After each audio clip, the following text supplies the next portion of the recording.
The sergeant hands Black Woman a mop, then freezes seeing her Black Viper tattoo. Where are you watching from? Type your city in the comments. You might just get a shout-out in the next video. If you're a cat lover, hit like. If you're a dog lover, drop a comment. Let's see who wins.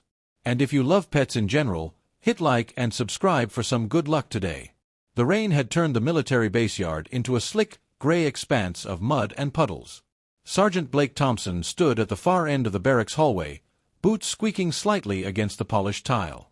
His jaw was tight, his mind already made up. The woman standing in front of him had been a thorn in his side since the moment she arrived 2 days ago. Fresh from civilian life, transferred into the cleaning crew that handled the base's admin offices. She had a quiet presence, too quiet, in his opinion. No chit-chat, no small smiles, no eager nods like the others. She just worked, eyes low, voice barely above a whisper when she spoke. Her name, according to the roster, was Naomi Carter. Sergeant Thompson, known for his no-nonsense approach, didn't believe in warming up to new hires. You earned respect here, it wasn't given. So today, when a spill in the officers' lounge left the floor slick with coffee, he called her over. "Carter," he said sharply. "You. Mop. Now." He shoved the mop toward her. Her hand reached out slowly, wrapping around the handle with calm precision. But before she could lower her gaze to the mess on the floor, her sleeve slipped up, just enough for him to see it. The tattoo. Jet black ink. A coiled viper, fangs bared, ready to strike. But not just any viper. His blood went cold. He knew that design. The details hit him all at once. The way the scales shimmered in a subtle pattern, the way the serpent's eye had been etched with a faint glint of gold. He'd seen it before, on the inside of a safe house in Kandahar. On the shoulder of a woman whose face was hidden by the shadows of night, but whose actions had saved his entire unit. She'd been a ghost. A legend whispered among soldiers and intelligence officers. They called her Black Viper.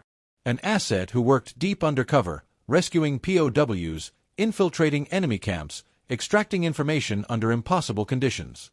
Her identity was classified. Her missions never made the news. And she'd disappeared 3 years ago. The sergeant's voice caught in his throat. Where did you get that tattoo?" Naomi's eyes flicked up to meet his for the first time, and for a moment, he saw it, steel in her gaze, cold and precise. But just as quickly, she lowered her head again. "Just something I got years ago," she said quietly. "Now, about this spill." But he couldn't move.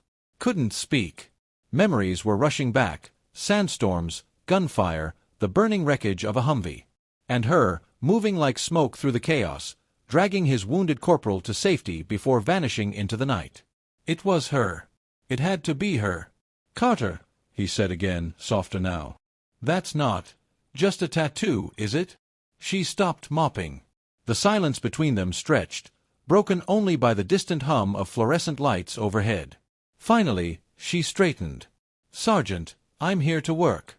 I'm not here to talk about the past." "But you're—" "I said I'm not here to talk about it." There was something final in her tone. Something that told him pressing further might push her away entirely. But he had to know. That night, the sergeant couldn't sleep. He pulled her personnel file from the admin system. No photo on record from before her hiring date. No past addresses, no employment history beyond vague, private contracting work. It was a ghost file, scrubbed clean. The next morning, he found her cleaning the briefing room. He closed the door behind him. "I know who you are," he said. Her grip tightened on the cleaning rag. "Then you know to leave it alone. You saved my life."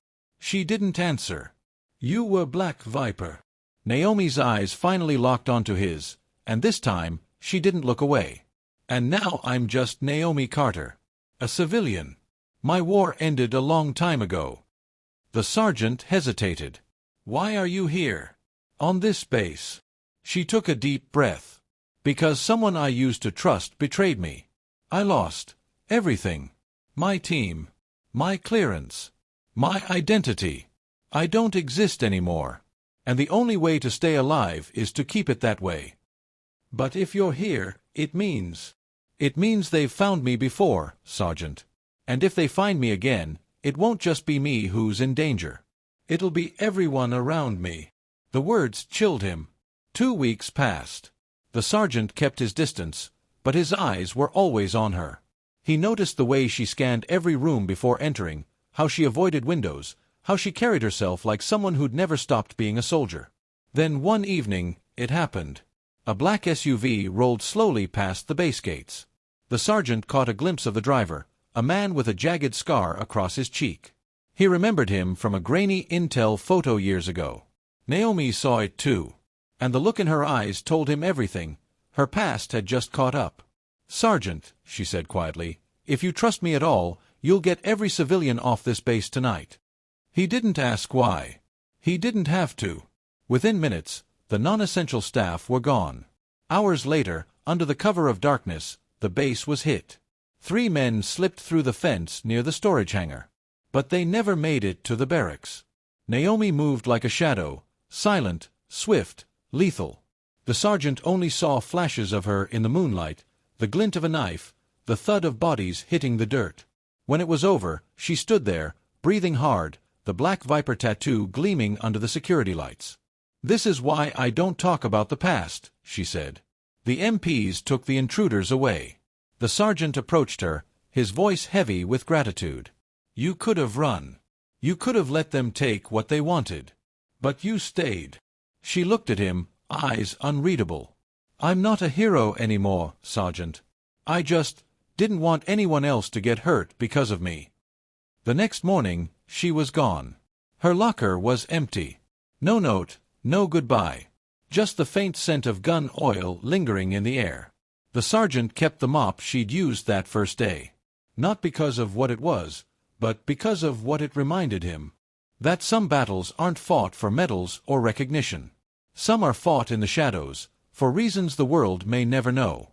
And the people who fight them, sometimes they're standing right in front of us, looking like anyone else. Moral: never underestimate a quiet presence. The strongest warriors often carry their battles in silence, and sometimes the mop you hand them hides a sword you'll never see until it's drawn.